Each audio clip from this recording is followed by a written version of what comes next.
Assalamualaikum warahmatullahi wabarakatuh. Alhamdulillahirabbil alamin. Wa bihi nasta'inu ala umuri dunya waddin. Wassalatu wassalamu ala asyrafil anbiya'i wal mursalin. Sayyidina wa maulana Muhammadin wa ala alihi wa sahbihi ajma'in. Amma ba'du. Pertama-tama kita selalu memanjatkan puji syukur kehadirat Allah Subhanahu wa taala yang mana pada kesempatan pagi hari ini kita semua masih diberikan oleh Allah nikmat sehat sehingga kita bisa melangkahkan kaki kita ke masjid besar Allah dalam melaksanakan kewajiban kita, yaitu sholat waktu subuh. Mudah-mudahan apa yang kita kerjakan pada pagi hari ini dan juga di bulan Ramadan tahun ini, mudah-mudahan amal ibadah kita semua diterima oleh Allah Subhanahu wa taala. Salawat salam selalu kita haturkan kepada junjungan Nabi kita Muhammad sallallahu alaihi wasallam beserta keluarga beliau, sahabat-sahabat beliau, dan juga para kerabat beliau ila yaumil qiyamah. Bapak-bapak dan ibu-ibu jemaah salat fardu subuh yang dirahmati oleh Allah Subhanahu wa taala. Tadi malam kita sedikit mengulangi tentang orang yang mukmin, orang yang betul-betul takut kepada Allah Subhanahu wa taala, yaitu mampu menjaga di segala tubuh anggota kita. Orang yang mukmin ini terbagi dua tugas. Jadi orang mukmin ini mempunyai dua tugas kepada Allah Subhanahu wa taala. Dua tugas ini kita wajib melakukannya dan wajib kita mengerjakan. Tugas yang pertama bagi orang yang beriman atau mukmin kepada Allah Subhanahu wa taala, bahwa kita merasa cukup dengan pengetahuan Allah Subhanahu wa taala di dalam doanya. Kita merasa cukup dengan Allah Subhanahu wa taala di dalam doanya atau ketika kita beribadah kepada Allah Subhanahu wa taala. Adapun orang lain mengetahui atau tidak ketika kita beribadah kepada Allah Subhanahu wa taala, itu bukan tujuan. Tujuan kita beribadah kepada Allah atau taat kepada Allah Subhanahu wa taala itu hanya Allah Subhanahu wa taala yang mengetahui.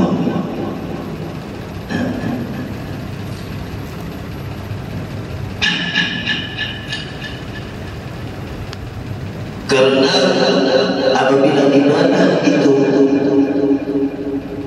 kita kerjakan, tetapi bukan karena Allah Subhanahu wa taala, maka ibadah kita yang kita kerjakan itu artinya tidak ikhlas.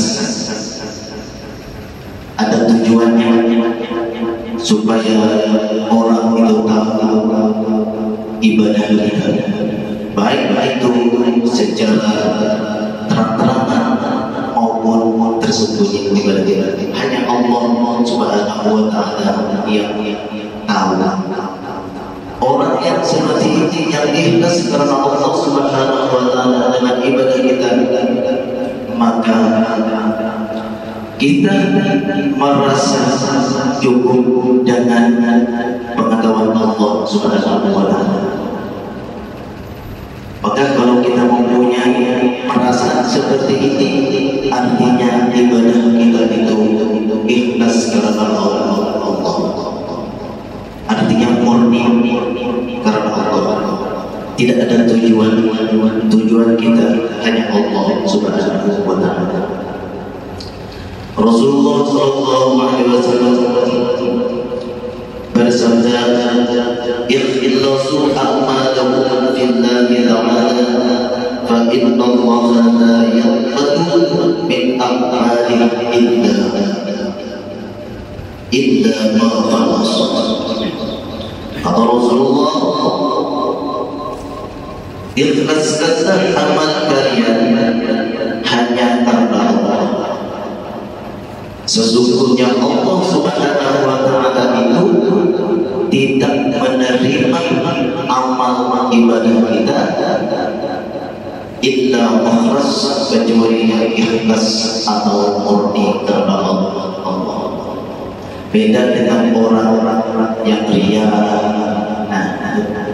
Karena semuanya orang beribadah itu ada sedikit yang ria, ada juga. Ria itu beda dengan ikhlas tadi. Ria itu artinya tidak puas dengan pandangan orang, dengan pengetahuan Allah. Beribadah juga, tapi tidak puas dengan penglihatan Allah. Itu ria. Itu tandanya orang ria itu, yaitu tidak puas dengan pengetahuan Allah. Kalau ikhlas murni karena Allah. Imam Malik rahimahullah berkata, tandanya orang ria bahwa orang itu malas beribadah kepada Allah apabila orang itu sendirian. Itu kata Imam Malik rahimahullah. Jadi tandanya orang ria itu adalah orang itu malas ketika dia sendirian.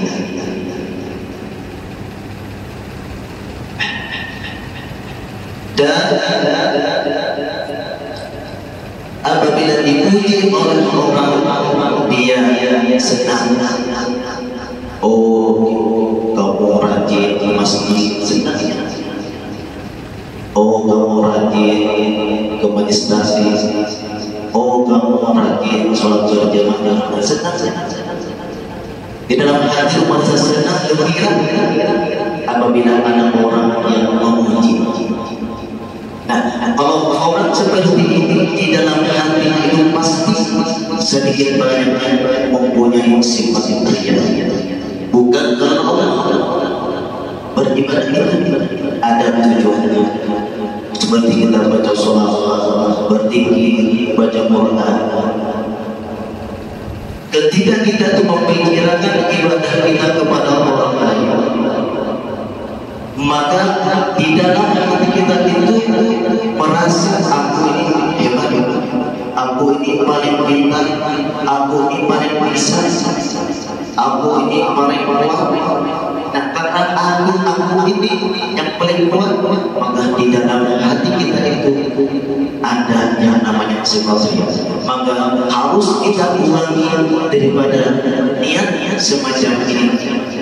Jangan sampai ibadah kita ini tidak sampai kepada Allah Subhanahu wa Ta'ala karena mempunyai sifat ria itu tadi. Itu tugas kita yang pertama bagi orang yang beriman kepada Allah Subhanahu wa Ta'ala. Adapun tugas kita orang yang beriman kepada Allah Subhanahu wa Ta'ala yang kedua, kita bahwa selalu kita ini sibuk dalam menuntut ilmu semacam-macam karena Allah. Ini banyak di antara saudara-saudara kita tidak tahu bahwa tugas kita hidup dunia ini bagi orang yang beriman kepada Allah mempunyai tugas selain yang fardu, yaitu menuntut ilmu pengetahuan. Maka menuntut ilmu ini Rasulullah menegaskan untubul ilmu walau ala nafis, tuntutlah ilmu, carilah ilmu walau ala negeri. Jawaban negeri Cina itu jauh, berapa modal pesawatnya, pesawatnya. Kenapa? Karena itu wajib bagi orang yang beriman kepada Allah Subhanahu wa Ta'ala. Nah, Rasulullah itu menegaskan sampai pada Cina, saking wajibnya menuntut ilmu itu. Kita tidak sadar bahwa salah satu kewajiban yang diperlukan oleh Allah Subhanahu wa Ta'ala itu ada tugas yang lain, bahkan wajib kita mencarinya, yaitu menuntut ilmu. Ini tugas kita sebagai orang yang beriman kepada Allah, menuntut ilmu. Sekarang banyak majlis ilmu, majlis nasi, majlisnya harap-harap besar-besar, muridnya sedikit. Kenapa? Karena kita kurangkan iman kita kepada Allah Subhanahu wa Ta'ala. Jangan sampai gara-gara tidak berilmu, ibadah kita itu tidak akan ditolong, tidak akan sampai kepada Allah Subhanahu wa Ta'ala, karena kita beribadah tidak berilmu. Rasulullah sallallahu alaihi wasallam menegaskan, kata Rasulullah, kun alim. Ini kata-kata ini kalau di dalam ilmu itu perintah. Kalau perintah itu wajib benar. Kun alim, jadikanlah diri kamu orang yang alim. Sanggupkah kita jadi orang alim? Tidak sanggup. Menuntut ilmu itu harus di tahun, di pondok itu harus ada yang 20 tahun, ada yang 25 tahun, bahkan ada yang 35 tahun. Ilmu aja dituntutnya. Tidak ada menuntut ilmu itu setahun bisa masuk. Tidak ada menuntut ilmu itu setahun 2 tahun itu bisa baca kitab. Tidak ada. Cari gurunya kalau bisa setahun bisa baca buku, paham tentang ilmu yang baru, ilmu tauhid, ilmu fikih, ilmu tasawuf, setahun paham. Kata Rasulullah, kun alimah, jadikanlah dirimu itu orang yang alim, benar. Jadi orang alim itu muta'allim. Kalau kita tidak mampu, tidak bisa menjadi orang yang alim, muta'allim. Jadikanlah diri kita itu menjadi orang yang belajar ilmu agama. Ada tampak sedikit ya. Kalau jadi orang alim itu kan berat, harus menuntut ilmu, ya kan? Harus dibiayai dengan harta kita, diri kita. Yang kedua ini muta'allim, atau orang yang belajar ilmu agama. Kalau misal kita tidak bisa yang belajar ilmu agama, atau jadikanlah diri kita menjadi orang yang mendengarkan ilmu. Gampang kita mendengarkan aja. Yang membacakan itu kita, itu guru. Kita mendengarkan aja kayak gitu. Mendengarkan, ya kan? Nyaman benar. Pahalanya sama dengan yang bicara, dengan yang mendengar itu sama pahalanya. Pahalanya kayak apa besarnya? Yaitu dapat pahala manusia syahid. Alhamdulillah. Jadi orang alim berat. Yang kedua mungkin bisa menjadi orang yang belajar ilmu, dan yang ketiga paling nyaman sudah mendengarkan aja sudah. mendengarkan apa yang disampaikan oleh Tuhan Guru itu. Wala takunu dan jangan kita itu menjadi orang yang gampang. Orang yang gampang ini kayak apa? Pada ketika orang itu binasa. Alhamdulillah binasa. Kalau kita hidup ini tidak disertai dengan ilmu agama, pada ketika kita itu binasa. Artinya berdosa tepatnya di neraka. Alhamdulillah ini banyak orang yang sadar bermajlis taklim, bahkan setiap hari ada majlis taklim. Tapi kenapa ketika ada majlis taklim kita mau berhadir, di mana tentang kesalahan bahkan kita ini menjadi orang yang beriman kepada Allah, tugas kita itu yaitu sibuk dengan menuntut ilmu agama. Ini banyak kita karena sibuk berusaha sehingga tidak sempat lagi menuntut ilmu. Di antara kesibukan kita itu ambil satu minggu sekali untuk menuntut ilmu itu. Sekurang-kurangnya seminggu sekali harus itu bagi kita hadir di majlis-majlis ilmu, di majlis-majlis taklim, karena tempatnya ilmu itu adalah di masjid taklim. Kalau masjid ini kan tempatnya sujud, ya kan, artinya tempatnya beribadah. Itu masjid. Kalau majlis taklim itu duduk, nanti majlis kita duduk. Bertaklim kita di dalamnya itu sambil belajar ilmu agama. Itu kewajiban kita. Tugas kita yang kedua adalah menuntut ilmu. Jangan sampai kita hidup ini tidak berilmu sama-sama. Berilmu ada, jadi orang alim ada, menjadi orang yang berilmu tidak, menjadi orang yang mendengar ilmu tidak. Binasa nanti kepada Rasulullah SAW. Patah binasa. Maka orang yang tujuan orang untuk ilmu itu izah jadi boleh Allah. Itu tujuan kita. Tujuan orang itu hadir di majlis-majlis ilmu, di majlis-majlis taklim itu untuk menghilangkan kejahilan kita. Wali mardhatillah, untuk mendapat ridha Allah Subhanahu wa ta'ala. Tidak ada yang tujuan daripada itu. Kalau ada tujuan selain daripada kita tadi, maka ketika kita bermajlis taklim, yaitu merasa punya sifat ria di dalam hati kita. Izah terjadi oleh Allah, itu tujuan kita.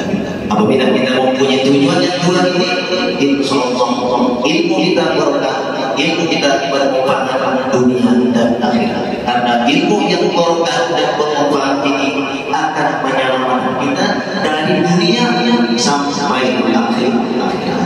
Masya Allah, luar biasa. Sampai dunia sampai akhirat. Selamat.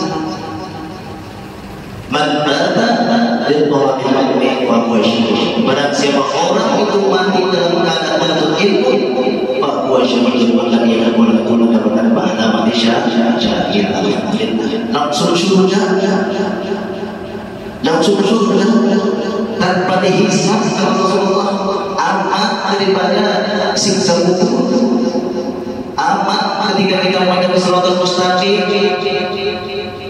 asalkan kita istiqomah di dalam menuntut ilmu agamanya Allah Subhanahu wa ta'ala. Mungkin ini saja yang bisa saya berikan.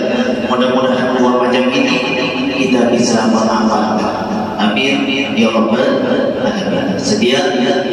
Assalamualaikum warahmatullahi wabarakatuh.